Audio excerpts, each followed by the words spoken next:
అందరికీ నమస్కారం. వాగ్దేవి యూట్యూబ్ ఛానల్‌కి స్వాగతం. మనం ఫిఫ్త్ క్లాస్ ఈవీఎస్‌లో భాగంగా ఇంపార్టెంట్ పాయింట్స్ అయితే చెప్పుకుంటున్నాము.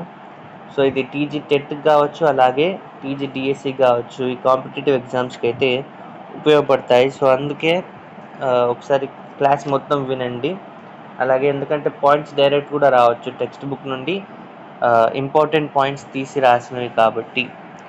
సో, ఇక్కడ మనం ఈరోజు మరికొన్ని ఇంపార్టెంట్ పాయింట్స్ అయితే చూద్దాము. సో, మొదటగా బహిరి గోపాలరావు శ్రీరంగపురంలో శ్రీ రంగనాయక స్వామి ఆలయాన్ని నిర్మించారు. ఇది గుర్తుంచుకోవాలి. బహిరి గోపాలరావు శ్రీరంగపురంలో శ్రీరంగనాయక స్వామి ఆలయాన్ని నిర్మించారు. క్వశ్చన్ ఎలా రావచ్చంటే, శ్రీరంగనాయక స్వామి ఆలయాన్ని నిర్మించింది ఎవరు? ఆప్షన్ వచ్చేసి బహిరి గోపాలరావు. ఓకే, సో ఎలా ఆడినా కూడా మనం ఇవి గుర్తుంచుకోవాలి. ఈయన 8 భాషల్లో పాండిత్యం, అంటే అష్టభాషా కోవిదులు. అష్ట అంటే 8 కదా, అలా.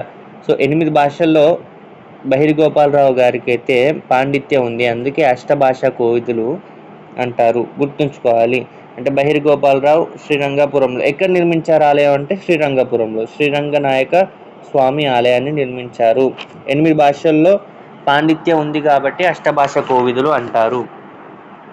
సో తర్వాత ఇంపార్టెంట్ పాయింట్స్ కనుక మనం చూస్తే, పావురం రంగాచార్యులు శతాధిక గ్రంథకర్త తను. సో గుర్తుంచుకోవాలి, శతాధిక గ్రంథకర్త అనడంతోనే మనకు గుర్తు రావాల్సిన పేరు పావురం రంగాచార్యులు. అంటే ఒక క్వశ్చన్ ఇచ్చి 4 ఆప్షన్స్ ఇస్తారు. సో మనం పేర్లన్నీ కూడా తప్పక గుర్తుంచుకోవాలి. తర్వాత కడుకుంట్ల పాపశాస్త్రి. ఓకే, భ్రమరాంబిక సంవాదం రచన. భ్రమరాంబిక సంవాదం ఎవరు రచించారు? క్వశ్చన్ ఇట్లా వచ్చి 4 ఆప్షన్స్ రావచ్చు. బైరి గోపాలరావు, పావురం రంగాచార్యులు, కడుకుంట్ల పాపశాస్త్రి, ఇట్లా రావచ్చు. మనకు ఆప్షన్ ఏంటి? కడుకుంట్ల పాపశాస్త్రి భ్రమరాంబిక సంవాదాన్ని రచించింది. అలాగే అనుముల వెంకట సుబ్రహ్మణ్య శాస్త్రి, ఈయన శ్రీకృష్ణ చరిత్ర సంగ్రహం అలాగే కావ్యగుచ్చం గ్రంథాలు అనేది రచించడం జరిగింది. ఇవి కూడా గుర్తుంచుకోవాలి. ఈ క్వశ్చన్ ఇట్లే అడగవచ్చు. శ్రీకృష్ణ చరిత్ర సంగ్రహం ఎవరు రాశారు, కావ్యగుచ్చం ఈ గ్రంథాలు ఈ ఎవరు రాశారంటే అనుముల వెంకట సుబ్రహ్మణ్య శాస్త్రి.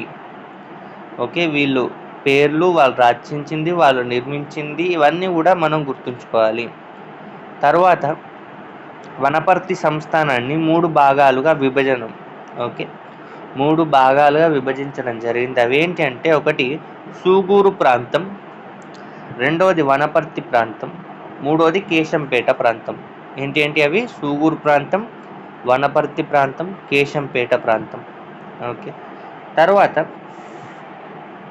నిజాం రాజు సికిందర్ షా రామకృష్ణరావుకు స్వతంత్రంగా నాణేలను ముద్రించడానికి అనుమతిని ఇచ్చాడు.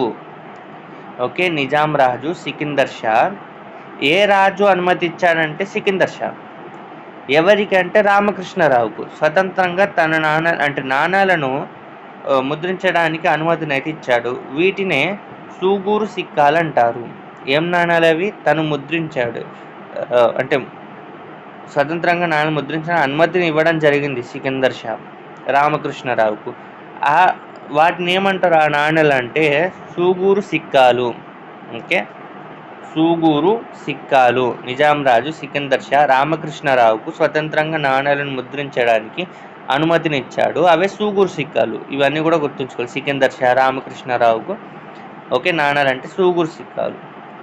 తర్వాత సహజ వాయువును పేడ నుండి కూడా ఉత్పత్తి చేస్తున్నారు. దీనిని గోబర్ గ్యాస్ అంటారు. క్వశ్చన్ ఇలా కూడా రావచ్చు, గోబర్ గ్యాస్ అంటే ఏంటి అంటే, సహజ వాయువును పేడ నుండి ఉత్పత్తి చేయడాన్ని. ఓకే, సహజ వాయువును పేడ నుండి ఉత్పత్తి చేస్తున్నారు, దాన్ని గోబర్ గ్యాస్ అంటారు. అలాగే పెద్ద పెద్ద రిజర్వాయర్లలోని నీటిని పెన్ స్టాక్ అనే గొట్టాల ద్వారా నీటిని పంపి టర్బైన్లను తిప్పుతారు. ఇలా తిరిగినప్పుడు విద్యుత్తు అనేది ఉత్పత్తి అవుతుంది. ఈ పేర్లు అనేది గుర్తుంచుకోవాలి. పెన్ స్టాక్ కానీ ఇట్లాంటివన్నీ కూడా పెద్ద పెద్ద రిజర్వాయర్లు ఉంటాయి కదా, దాంట్లో నీటిని పెన్ స్టాక్ అనే గొట్టాలు. ఓకే, నీటిని పంపి వాటి ద్వారా టర్బైన్లు తిప్పుతారు. ఇలా తిప్పినప్పుడు విద్యుత్ అనేది ఉత్పత్తి అవుతుంది. ఓకే, తర్వాత రామకృష్ణరావు 1807లో శ్రీరంగపురం నుండి రాజధానిని వనపర్తికి మార్చాడు. సో ఇది చాలా ఇంపార్టెంట్ పాయింట్. రాజధాని శ్రీరంగపురం నుండి వనపర్తికి ఎప్పుడు మార్చారు అంటే 1807లో. ఎవరు మార్చారు? రామకృష్ణరావు. ఇవి తప్పక గుర్తుంచుకోవాలి. రామకృష్ణరావు 1807లో శ్రీరంగపురం నుండి రాజధానిని వనపర్తికి మార్చడం జరిగింది.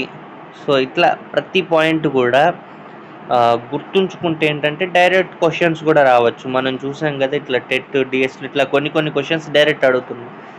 సో ఇవి మనం ఎప్పుడైతే గుర్తుంటాయో మనం డైరెక్ట్గా ఆప్షన్ అనేది పెట్టేయచ్చు. సో ఒకసారి మంచిగా గుర్తుంచుకోండి. ఏమైనా తప్పులుంటే క్షమించండి. డౌట్స్ ఉంటే కామెంట్ రూపంలో తెలపండి. వీడియో నచ్చితే లైక్ చేయండి, వీడియోని షేర్ చేయండి, సబ్స్క్రైబ్ చేయండి. మరికొన్ని ఇంపార్టెంట్ పాయింట్స్తో మనం నెక్స్ట్ వీడియోలో కలుద్దాం. Thank you.